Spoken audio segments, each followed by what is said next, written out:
when murky winter dusk begins to settle over the railway station at Crewe, its first-class waiting room grows steadily more stagnant. The grimed windows do little more than sift the failing light, and the massive black leather furniture becomes less and less inviting.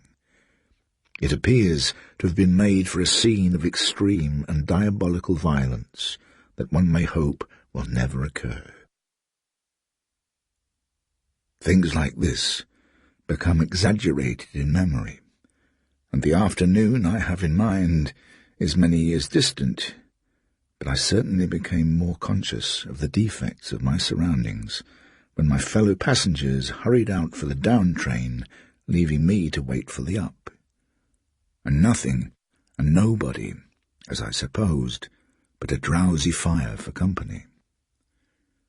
The animated talk before we parted had been occasioned by an account in the morning's newspapers of the last voyage of the Hesper.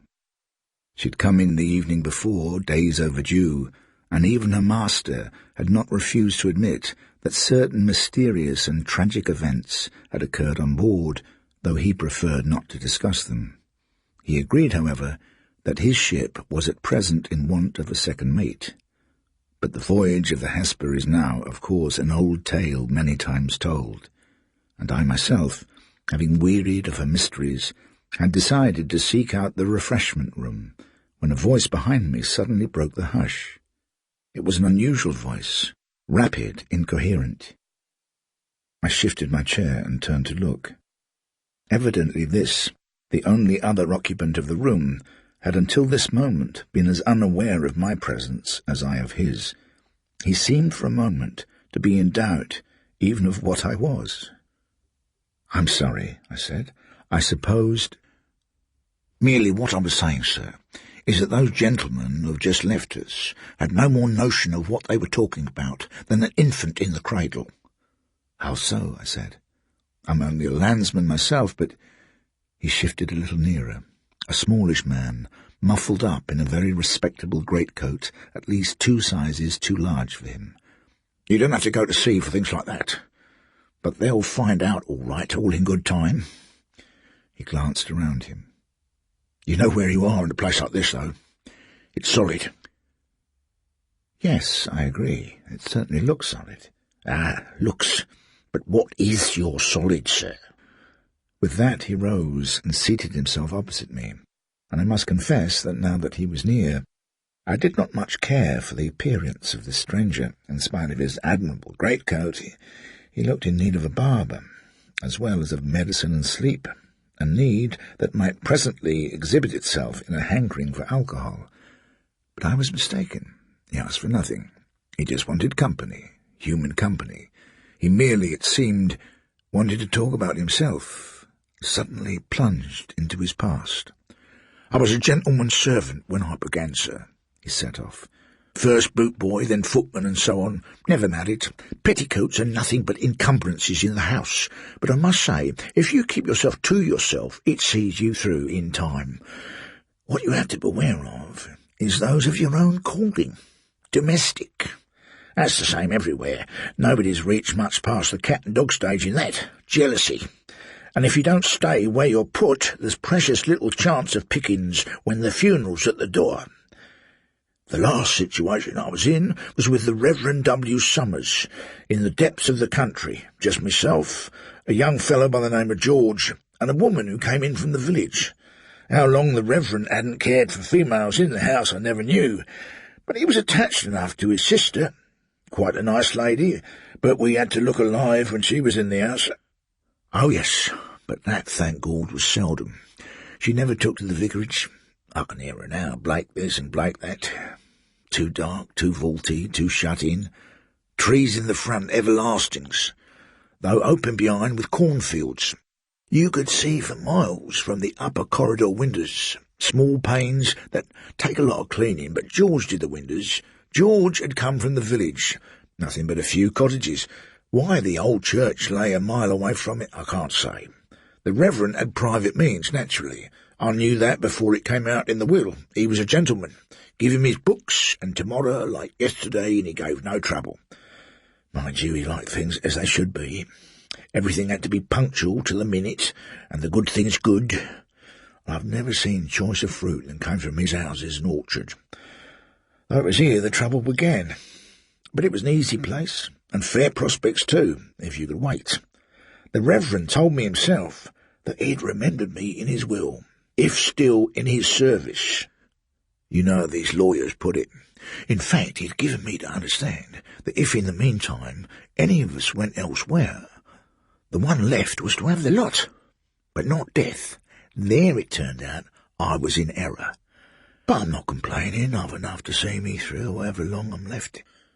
I might have stayed to this day if the old gentleman's gardener cared to stay too. He began it. Him gone, we all went. And that's where these fine gentlemen here were talking around their hats. What I say is, keep on this side of the tomb as long as you can. Don't meddle with that hole. They seem to forget there may be some mighty unpleasant meetings. And what about the further shore? It's my belief there's some kind of ferry plying on that river, and coming back depends on what you want to come back for. Anyhow, they said the old house was haunted. A previous vicar had even had the place exorcised, candles and holy water, that kind of thing. Sheer flummery, I call it. If at the beginning there was anything in that house that was better out than in, it never troubled me, at least not at first. No, I'm not complaining. Live at peace with who you can, I say. But when it comes to as crusty a customer, and a Scotchman at that, as was the gardener, then there's a limit. Mengus, he called himself. He lived down at the lodge, and his widowed daughter kept house for him, with one little boy, harmless enough as children go, but noisy, and not for the house. Now why, I ask you, shouldn't I pick a little of this gentleman's precious fruit, or a cucumber for a salad, with our Mr. Mengus busy with the frames? I don't hold with all these hard and fast restrictions, at least outside the house. Not he, though. We wrangled about it week in, week out, and him with a temper which once roused was past all reasoning. Not that I ever took much notice of him until it came to a point past any man's enduring. But duty is duty, and when a man takes advantage of what is meant in pure friendliness, well, one's bound to make a move. What I mean to say is, I used occasionally, pantry window wide open and all that, I used occasionally to offer our friend a drink. But it came to become a kind of habit, and to be expected, which is always a bad condition of things. Well, there came along, 5 years ago, you may remember, an extraordinary hot summer, and an early harvest necessarily, and gardening is thirsty work, I will say that for it, which, being so, better surely virgin water, or a drop of cider, than ardent spirits. It stands to reason. Besides, we had had words again. Let him get his own drinks, was my feeling, and you can hardly call me to blame if he did. There was the pantry window hanging wide open, and there was the ruin of him within arm's reach from outside. I'd watch him there, though he couldn't see me, being behind the door. And practices like that, sir, as you will agree with me, can't go on. It had gone too far. And then I came down one morning to find one of my best decanters smashed to smithereens on the floor, Irish glass and all. Cats and sherry, who ever heard of it? And out of revenge, he filled the pantry with wasps by bringing in overripe plums. And so things went from bad to worse. A widower, too, with a married daughter dependent on him. No, sir, I had to call a halt to it. A friendly word in his ear, you may be thinking, might have sufficed. Believe me, not for him. Then I thought of George, not compromising myself in any way, of course, in so doing. I said to him one day, George, a word in time saves 9, but it would be better coming from you than me. You take me? Hold your peace till our friend's sober, then hand it to him. A word of warning, I mean. Say we're muffling things up as well as we can from the old gentleman, but that if he should hear of it, there'd be fat in the fire, and no mistake. You'd take it easier from you, George, the responsibility being mine. Lord, how I remember George. He had a way of looking at you as if he couldn't say bo to a goose. Bolting blue eyes, as simple as an infant's. But he wasn't stupid, oh no. And now I reflect, I think he knew our little plan wouldn't work. But there, whatever he might be thinking, he was so awkward with his tongue that he could never find anything to say until it was too late, so I left it at that. What he actually did say I never knew. But the very next afternoon, our friend came along to the pantry window and stood there looking in, swaying he was, but not with drink, just fury. "Where's that George of yours?" he said.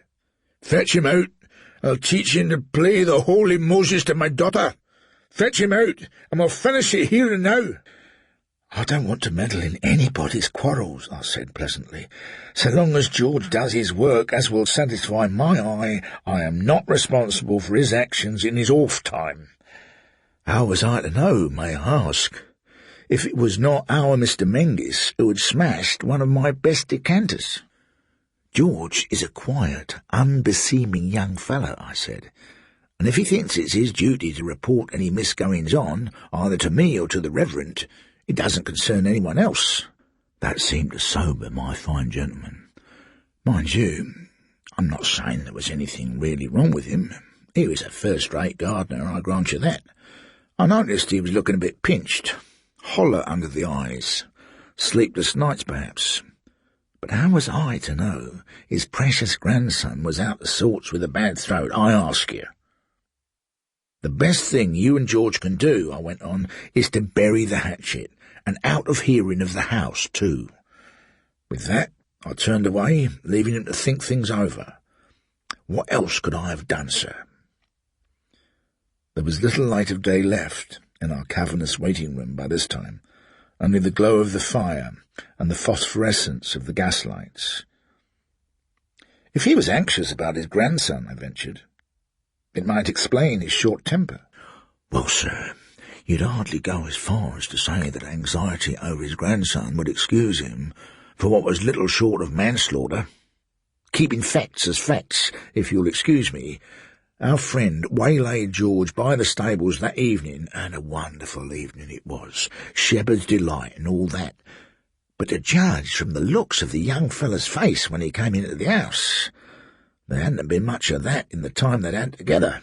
I said, "Sponge it down, George, and maybe the old gentleman won't notice anything wrong." It wasn't to reason I could let him off his duties.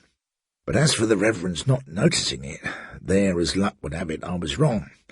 For some time later, George came along to me snuffling as if he'd been crying, and all that I could get out of him was that he had concocted some story to account for his looks, the like of which nobody in his senses would credit, and the next thing I heard was that our Mr. Menzies had been called into the house and given the sack there and then. Well, our friend came rapping at the back door that evening, shaken to the marrow if ever a man was, and just livid. I told him, and I meant it too, that I was sorry for what had occurred. I told him too that the only hope left was to let bygones be bygones. Not he. He said, and he was sober enough then in all conscience, that come what may, here or hereafter, he'd be even with him. Aye, and he made mention of me also, but not so rabid. A respectable man too, never a word against him till then, and not far short of 60, and then— The old creature paused until a main-line train had gone roaring through. "And then, though he wasn't found till morning, he must have gone straight out, said good-bye to nobody. He must have gone straight out to the old barn and hanged himself. And it's my belief that it wasn't so much the disgrace of the affair, but his daughter and grandson that were preying on his mind, and yet, why, he never so much as asked me to say a good word for him, not one.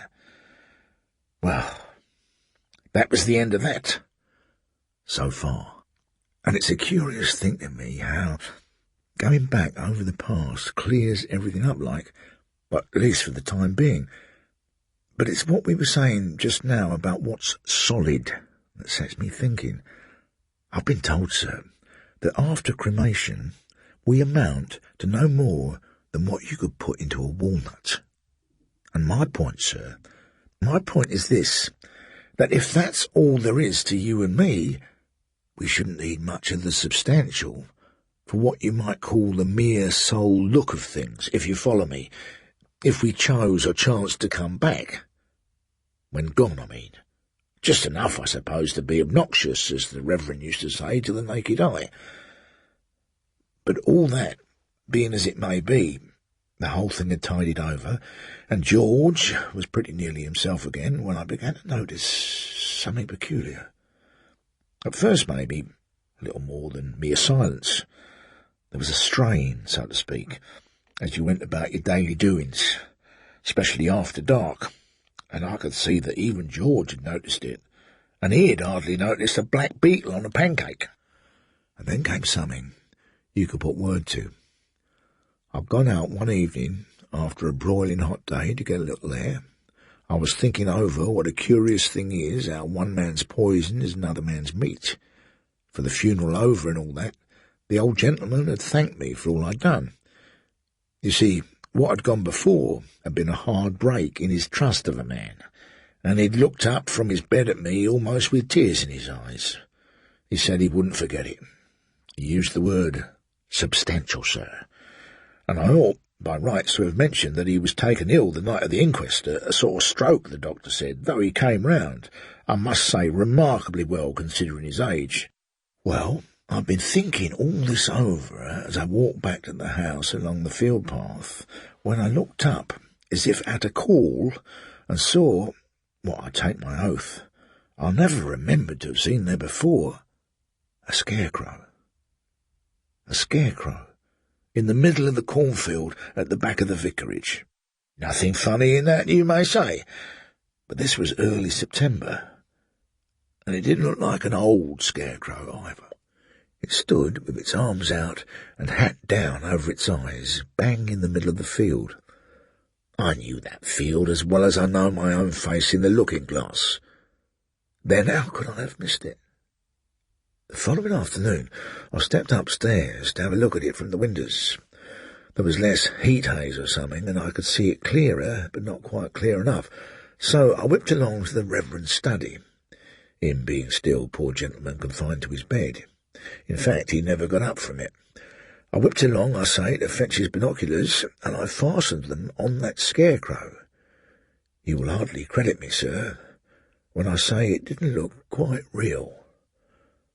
I could watch it with the glasses as plain as if it had been in the touch of my hand, even to the hatband.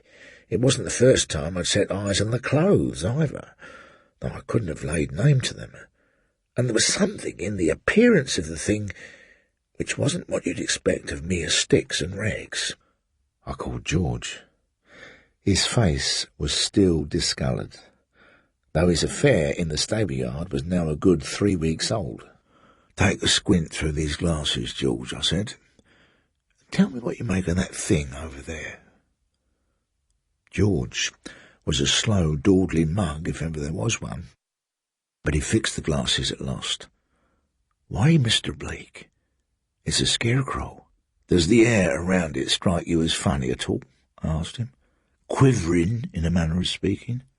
That's the heat, he said, but his lips trembled. Well, George, I said, heat or no heat, you or me must have a look at that thing closer. Not this afternoon, it's too late. But we didn't, sir. For lo and behold, when I got up next morning and went along the corridor to have another glance at it, it wasn't there. The scarecrow, sir, was vanished. Some farmer's lout, I thought to myself, must have moved the old mommet overnight. But that being so, what was it ever put up for? Harvest done and all that. I didn't go out that day, but all day long, and I'll vouch for it, the whole 20 acres of that field lay empty. And when the moon came up that evening, I took yet another squint through the glasses from the upper windows, and I'm ready to own that something inside of me gave a sort of hump, sir, when, large as life, I saw that the scarecrow was come back again. But what I saw the instant before I began to look, and to that I'd lay my affidavit, was something moving, and pretty rapid too, and it was only as I clapped the glasses onto it that it suddenly fixed itself into what I already supposed I should find it to be. I've noticed that before. It's your own mind that learns you before what you look at turns out to be what you expect. Else why should we be alarmed by this here solid sometimes? It all looks so, but is it? Well, sir, I must say that from that moment on, I didn't like the look of things, and never have I shared a meal so mum as when George and me had supper that evening. From being a hearty eater, his appetite was fallen almost to a cipher. It was while we sat there, alone in the servants' hall, that we heard some words said. Not what you could understand, but still words. I couldn't tell from where, except that it wasn't from the Reverend. George stopped munching, his face little short of green. But except for a cockling up inside of me, I didn't make any sign I'd heard. Lock-up time came at last, and George took his candle and went up to bed. Not quite as willing as usual, I fancied. As for me, I gave a last look in on the old gentleman. All well there, and him lying as peaceful as if the end had come already. Then, coming back along the corridor, I blew out my candle and stood waiting at the windows. The moon came streaming in, and outside was almost as bright as day. But there was nothing to be seen, nor heard neither. Yet it seemed that not more than one deep breath after I had closed my eyes in sleep that night that I was wide awake again. There was something sounding about the house that wasn't natural, and no mistake. As soon as I heard it, I was on with my tailcoat over my nightshirt in a jiffy. I'd fetched my winter coat too, this very coat on my back now, and with that over my arm I pushed open the door and looked in on George. Maybe he'd heard my coming. Maybe he'd heard the other. But there he was, sitting up in bed, the moonlight flooding in on his long white face. I said to him, "What's wrong, George?" He sat looking at me with his mouth open, and I could see he was shaken to the very roots. Now, what I'd heard might be some animal prowling around outside, or it might not. If not, and the house being exorcised, as I said, I'd a kind of trust that what was there, if it was anything, couldn't get in. But naturally, I was in something of a fever to make sure. "George," I said, "it's up to us, our duty, George, to know what's what. So, if you'll take a look around on the outside, I'll have a search through on the inn." George went on looking at me, though he had by this time shuffled out of bed and into the overcoat I'd handed him. "You don't think, Mr. Blake, you don't think he's come back again?" "Who's come back, George?" I asked. "Why, what we looked through the glasses at in the field. It had his look." "Well, George," I said, speaking as you might to a child, "we know as how dead men tell no tales, let alone scarecrows then. All we got to do is to make sure. You do as you're bid then, my lad. You go your ways, and I'll go mine." "I'd leave us not go down, Mr. Blake," he said. "Leastways not alone. He said it'd be evens, not alone, Mr. Blake." "What have you to fear, George, my lad? Man or spectre, the fault was none of yours." George buttoned up the coat, and the moon on his face gave him a queer look, far away like, as if all that there was of him, this world, all the next, had come to keep him company. It was the last between us. He turned his back on me and went off out into the passage. As for myself, I didn't move for a bit. There wasn't any hurry that I could see, and then presently what I heard was as though a voice had said something very sharp and bitter, then said no more. There came a sort of moan, then no more again. But by that time, I was on my way on my rounds inside the house, and when I got back to my bedroom again, everything was quiet. And I took it, of course, that George had got back safe to his. Since the fire had faded, the fish-like phosphorescence of the gas mantles had grown brighter, and this elderly man was looking at me out of his white, almost leper-like face in this faint gloom, as steadily as George must have been looking at him a few minutes before he had descended the back stairs of the vicarage, never, I gathered, to return. "He wasn't found till morning," the old man said. "Cold for hours, and precious little to show why. Did you manage to get a little sleep?" He made no answer. "Your share, I suppose, was quite a substantial one." "Share?" "In the will." "Now, sir, didn't I tell you myself that, as it turned out, wasn't so? And I don't know as what I did get has brought me anything much to boast about. I'm a free man, that's true, but for how long?" He peered round and out of the door. "And though in this world you may not have one iota of harm to blame yourself for to yourself, may still be misunderstandings, and them that have been deceived by them may be waiting for you in the next. So when it comes to what the captain of the Hesper—" But at this moment our tete-a-tete was interrupted by a young porter carrying a bucket of coal, which he emptied onto the fire. Then he looked round. Me he passed over, but he greeted my fellow derelict as if he were an old acquaintance. "Good evening, sir," he said in that slightly indulgent voice which suggests past favours rather easily earned. "I didn't see you when I came in and was beginning to wonder where you'd got to." His patron smirked back at him, as if any such trifling human attention was a peculiar solace. This time the porter caught my eye, and his own was full of meaning. It was as if there was some ironical understanding between us which this third party was unlikely to share. I ignored it, rose to my feet. A train had come hooting into the station. It wasn't mine, but I preferred my own company just then. When I reached the door, I glanced back at Mr. Blake, sitting there in his great coat. With a mournful look, he seemed to be deploring the withdrawal of my tepid companionship. But in that dreadful, gaseous luminosity there was nothing, so far as I could see, that any mortal man could by any possibility be afraid of, alive or dead. So I left him to the porter, and, as yet, we have not met again.